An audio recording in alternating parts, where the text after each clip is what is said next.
আজকে যে বিলের মধ্যে বসে বসে আমি ভিডিও করছি, আর আমি বিলেই ভিডিও করি, এটা তো আপনারা জানেন। আজকে আমাদের ওখানে খেলা হচ্ছে, আর এই যে আমি যেখানে ভিডিও করি এদিক দিয়ে মানুষ যাচ্ছে খেলা দেখতে। দেখেন ওই যে দুইজন যাচ্ছে, আর ওই যে ওখানে দুজন।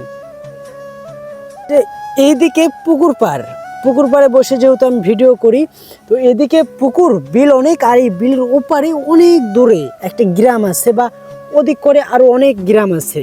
ওই গ্রামের মানুষজন এসেছে আমাদের এই মাঠে খেলা দেখতে।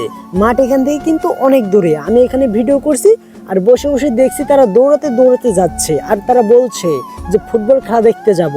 সেটা আমাকে বলে নাই, ওই যে ওই পাহাড়িতে একজন দাঁড়িয়ে আছে আর ওনারা চারজন দৌড়াতে দৌড়াতে যাচ্ছে।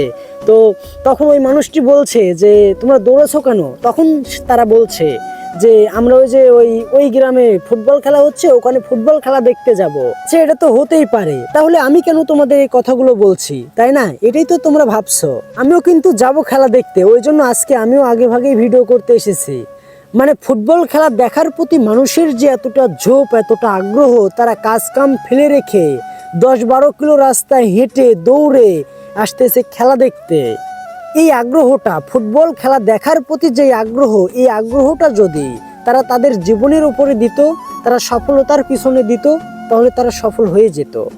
যদি বলা হতো আপনি ওই 10 কিলো রাস্তা হেঁটে স্কুলে যাবেন, কলেজে যাবেন, আপনি যেতেন? যাইতেন না। আমি হলে যেতাম না। আমরা আসলেই খুব অদ্ভুত প্রাণী, তাই না?